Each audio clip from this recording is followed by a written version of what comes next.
This is an example of the stark contrast between their public image and their private actions. Next, another example of their double life and complete hypocrisy and how they publicly portray themselves versus how they behave when they think no one important will find out, is they exploit other people's vulnerabilities for personal gain. So in public, covert narcissists typically appear incredibly empathetic.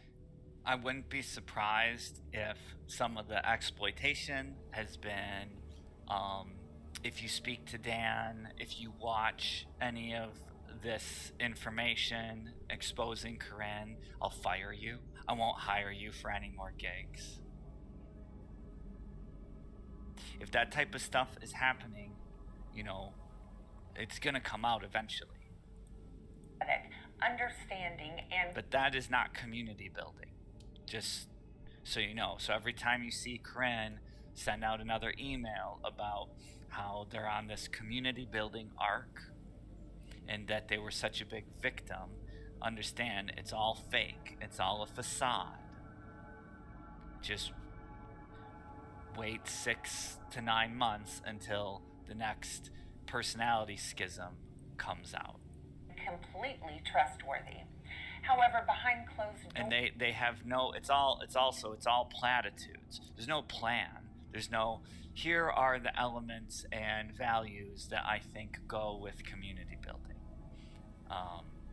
Personal responsibility, accountability, transparency. Like, I literally just named, I think, 3 or 4 with, not even thinking about it. Corinne's version of community building and safety. Transparency has a lot to do with safety, right? Corinne's version of a community and safety are just meaningless platitudes. It's not uncommon for these narcissists to utilize private and personal information against whoever they have in their crosshairs. So, for example, they may use secrets one of their children told them in confidence as a means of manipulation and control, or they might leverage the past mistakes of their spouse to throw in their face when they want to win an argument, trying to make them feel guilt and shame as part of the devalue cycle, and to keep them in a constant state of self-blame, making them feel indebted to the narcissist. Or they might exploit a coworker's fears and phobias about their work performance in an effort to get them to comply with the wishes of the narcissist.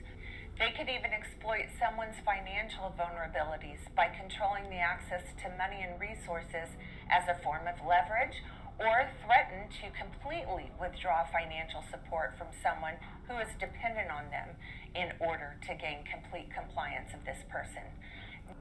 I wouldn't be surprised if Corinne has done all of the things that were just mentioned.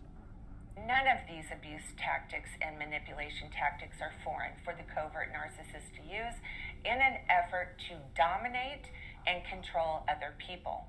However, this is in direct contrast to how they behave in public and the image they present to the outside world. Most people who do not know the narcissist behind closed doors wouldn't believe this is actually how they operate when they think no one is watching. Another example of the drastic... How did Corinne operate when they thought no one was watching? One of the things you can do to protect yourself is get a recorder. You can get a hidden voice recorder, and this way, when Corinne tries to isolate you, you can corroborate what was said with other people.